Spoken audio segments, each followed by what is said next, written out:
Hello friends, कैसे हैं आप सब। राधे राधे। आज मैं आपको बताऊंगी संकटशी चतुर्थी के दिन ये उपाय, ताकि भगवान गणेश की खुशियां का आगमन आपके घर में हो। 26 मई रविवार को संकटशी श्री गणेश चतुर्थी का व्रत रखा जाता है और प्रत्येक महीने के कृष्ण और शुक्ल दोनों पक्षों की चतुर्थी को भगवान गणेश की पूजा का विधान है। कृष्ण पक्ष की चतुर्थी को संकटशी श्री गणेश चतुर्थी, जबकि शुक्ल पक्ष की चतुर्थी को विनायकी श्री गणेश चतुर्थी के रूप में माना जाता है। तो इस दिन उपाय करने से भगवान हमारे संकट हर लेते हैं। कहते हैं कि जो व्यक्ति संकटशी श्री गणेश चतुर्थी व्रत करता है, उसके जीवन में चल रही सारी समस्याओं का समाधान निकलता है और उसके सुख सौभाग्य में वृद्धि होती है। इसके अलावा इस दिन उन विशेष उपायों को करने से शुभ फलों की प्राप्ति होती है। तो जानते हैं कि संकटशी चतुर्थी के दिन कौन कौन से उपाय करने चाहिए। तो friends, subscribe my channel Twinkle Buddh राजा।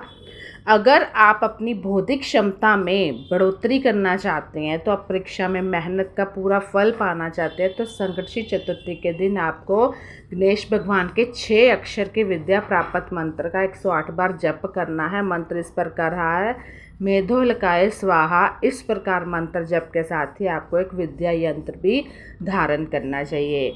ये जरूरी नहीं है कि अगर आपने विद्या यंत्र धारण नहीं किया, बस गणेश जी का मंत्र बोल लीजिए तो भी सफल हो जाएंगे। अगर आप चाहते हैं कि आपके बच्चों की खुशियों को कभी किसी की नज़र ना लगे, तो संकटशी चतुर्थी के दिन आपको श्री गणेश भगवान के आगे गोबर के उपले पर 2 कपूर और 6 लौंग की आहुति देनी चाहिए और उस आहुति की लौ को अपने बच्चे के माथे पर लगाना चाहिए। इससे क्या होता है, उसको बुरी नज़र से बचता है, गंदी मंदी हवाओं से बचते हैं। ठीक है। दूसरा है कि अगर आप बुद्धि के साथ बल भी पाना चाहते हैं, तो संकटशी चतुर्थी के दिन आपको श्री गणेश भगवान को 5 हल्दी की गांठ अर्पित करनी चाहिए। साथ ही गणेश गायत्री मंत्र का जप करना चाहिए। मंत्र इस प्रकार है, एक दंत्य विघ्ने वक्रतुंड धीमहि तंत्रो दति प्रचोदयाय। ये सारा मंत्र आप पढ़ के बोल सकते हो या 1-2 लाइन भी बोल सकते हो। भगवान खुश हो जाते हैं। भगवान तो भाव देखते हैं। अगर आपको पढ़ाई में किसी प्रकार की परेशानी आ रही है, कॉलेज में एडमिशन देने में दिक्कत आ रही है, तो संकटशी चतुर्थी के दिन एक कच्चा नारियल लीजिए और उसके ऊपर एक लाल रंग का कपड़ा या चुनरी लपेट दीजिए। अब मन ही मन भगवान से अपनी इच्छा व्यक्त करते हुए इस नारियल को भगवान गणेश के चरणों में चढ़ा दीजिए, तो आपकी मनोकामना पूर्ण होगी। परिवार में अगर खुशियां बरकरार रखना चाहते हैं, सुख समृद्धि में बढ़ोतरी करना चाहते हैं, तो संकटशी चतुर्थी के दिन विघ्नहर्ता श्री गणेश भगवान को मोदक का भोग लगाएं। भगवान गणेश के इस मंत्र का 108 बार जाप करें। ओम गम गणपतये नमः, ओम गण गणपतये नमः। अगर आप इस तरह करते हैं तो वो सारे विघ्न आपके हर लेते हैं।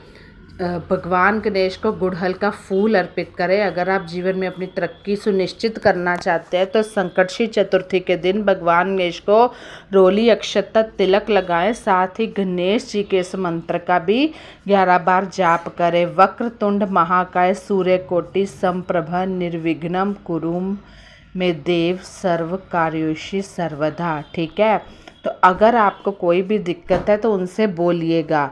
अगर आपके परिवार जीवन में किसी प्रकार की परेशानी चल रही है, तो उससे जल्द छुटकारा पाने के लिए संकटशी चतुर्थी के दिन एक कच्चा नारियल लेकर उस पर रोली तिलक लगाकर नारियल को भगवान गणेश के चरणों में तोड़ दें और उसका प्रसाद अपने परिवार के सब सदस्यों में बांट दें। तो आपके जो सारे कष्ट हैं वो भी हल हो जाएंगे, आपकी मनोकामनाएं पूर्ण होंगी।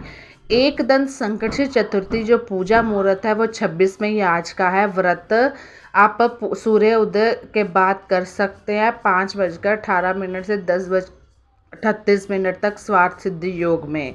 इसके अलावा उस समय साध्य योग भी बना हुआ है। स्वार्थ सिद्धि योग में आप जो कार्य करते हैं वह सफल सिद्ध होता है। तो चंद्रमा को अर्घ दे सकते हैं। ठीक है। वो जैसे जैसे आपको मैंने बताया सारा काम आप वैसे कर सकते हैं।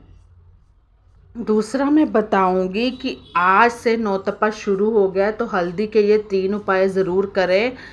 सूर्य जब रोहिणी नक्षत्र में प्रवेश करते हैं तो उस दौरान बेहाल कर देने वाली गर्मी पड़ती है। वैसे तो सूर्य इस नक्षत्र में 15 दिन रहते हैं, लेकिन शुरू के जो 9 दिन होते हैं वो भीषण गर्मी पड़ती है, जो कि वाकई पड़ी है, जिसकी वजह से 9 दिनों को नौतप्पा कहा जाता है। नौतप्पा के 9 दिन कुछ ज्योतिष उपाय करने से इंसान के जीवन में आ रही कुछ समस्याएं दूर होती हैं। तो ये मैं कुछ आपको क्लियर करने जा रही हूँ।